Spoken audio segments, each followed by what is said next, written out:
Okay, we're going to talk about immigration in this mini lecture. This is part of VUS 8. And the information I'm going to give you is pretty much right from the notes here, but I'm going to try to supplement it with some visuals to try to help you understand a little bit better. So, prior to about 1871 in U.S. history, immigrants coming to America typically came from Northern and Western Europe. During the half century from about 1871 to about 1921, most immigrants were coming from Southern and Eastern Europe, countries such as Italy, Greece, Poland, Russia, Hungary, Yugoslavia, and even parts of Asia like China and Japan, for example. Those earlier immigrants, the ones that came before 1871, we refer to them as old immigrants. They were the first immigrant group to come in. The immigrants that came in after 1871, say between 1871 and 1921, we call new immigrants. Okay? Like earlier immigrants, these new immigrants came to America seeking freedom and better lives for their families, which typically meant economic opportunities, what they were looking for. Not in all cases, but in most cases. Immigrants made valuable contributions to the dramatic industrial growth of America during this period. Chinese workers helped build the Transcontinental Railroad in the years leading up to and after the Civil War. Immigrants worked in textile mills and steel mills in the Northeast and in the clothing industry in New York City. Slavs, Italians, and Poles worked in coal mines in places like West Virginia and Pennsylvania. And they often worked for very low wages and endured long, dangerous working conditions, long hours and dangerous working conditions to help build the nation. In other words, what these immigrants were doing in the latter part of the 19th and early part of the 20th century is they were working in industry that helped build America's industrial strength, that helped create an American economy based on industry. During this immigration period from about 1871 to about 1921, immigrants arriving in the United States from Europe came in through Ellis Island in New York. And oftentimes the first thing they would see when they arrived in America was the Statue of Liberty. It made a lasting impression on many of them. Immigrants that arrived from Asia, from China, from Japan, came into Angel Island on the west coast around San Francisco. And their experience was a little different than the immigrants that came in on the East Coast. Immigration began the process of assimilation into what has been termed the American melting pot. It's also been called the American salad bowl. What that means is that as immigrants came into the country, they blended into American culture, and their influence on American culture slightly changed it, and American culture slightly changed them. So it's more like a melting pot in that, you know, we're adding all these new cultures, and something completely new is coming from that.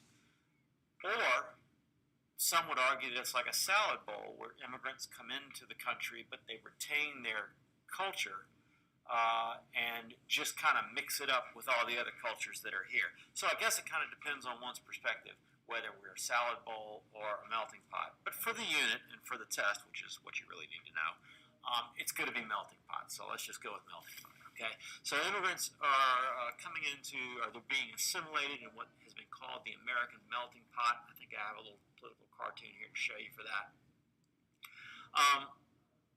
Immigrants often settled in ethnic neighborhoods in growing cities, and ethnic neighborhoods were neighborhoods where you would find your own culture. You would find people from your home country.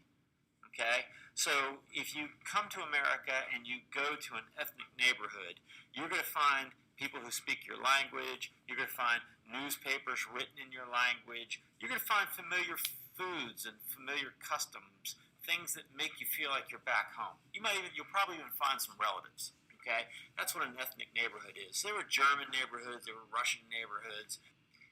These immigrants and their children worked very hard to learn English and to adopt American customs.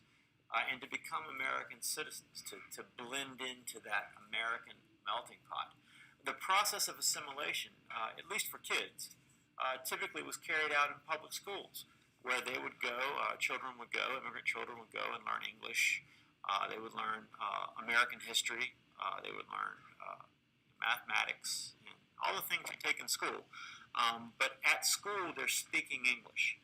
So they may, a student may be in a classroom with, 30 other kids, and they may be speaking, 30 different languages.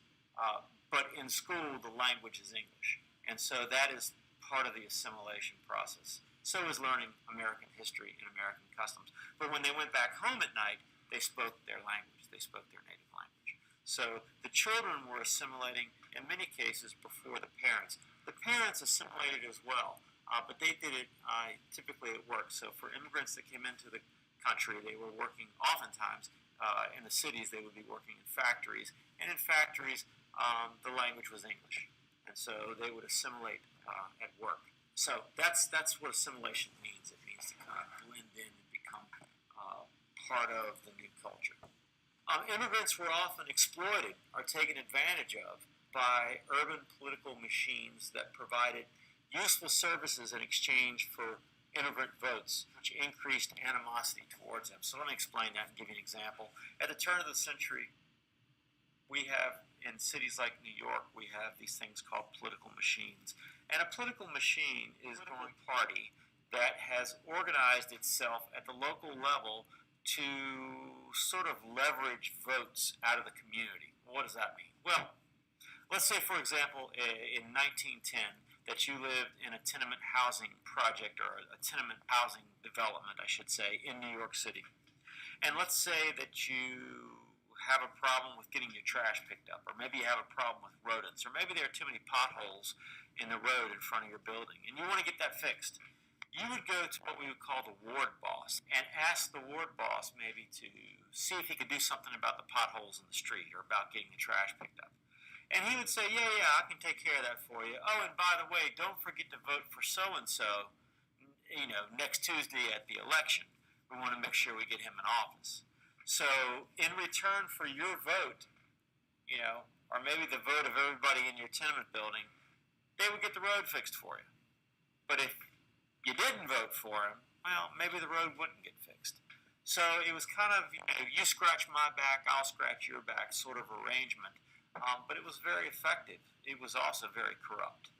Okay, I wish we had more time to go into that. That's a pretty rich topic, that whole idea of political machines, and it's a relevant topic as well. Let me keep going here. Despite the valuable contributions immigrants made to building America during this period, to building America's industrial strength during this period, immigrants often faced hardship. They faced discrimination. They faced hostility. It wasn't easy for them, especially in the cities. There was fear and resentment that immigrants would take jobs for lower pay than American workers would accept. And there was prejudice based on religious differences and cultural differences. So immigrants came over and they faced a great deal of discrimination. They faced economic hardships. A lot of the arguments against immigrants that were prominent at the beginning of the 20th century, for example, immigrants take jobs away from Americans, or immigrants work for lower pay, are the exact same arguments we hear today against immigration. And actually the same arguments we heard at other periods in American history where immigrants were coming into the country in great numbers. For example, the early 1800s. Mounting resentment led Congress during the period to limit immigration through a couple of different pieces of legislation. The first one you need to know is the Chinese Exclusion Act of 1882. And like its name suggests, it limited Chinese immigrants coming into America. So it tried to reduce the number of Chinese immigrants coming into America.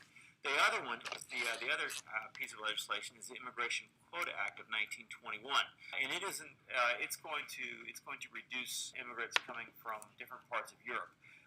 These laws effectively cut off most immigration to America for the next several decades. However, the immigrants of this period and their descendants continued to contribute immeasurably to American society. So even though Congress tried to limit immigration in the early 20th century, those immigrants who came in made very valuable contributions to our society, helped define who we are today. All right, that's what I have for immigration for this section. If you have any questions, please see me in class.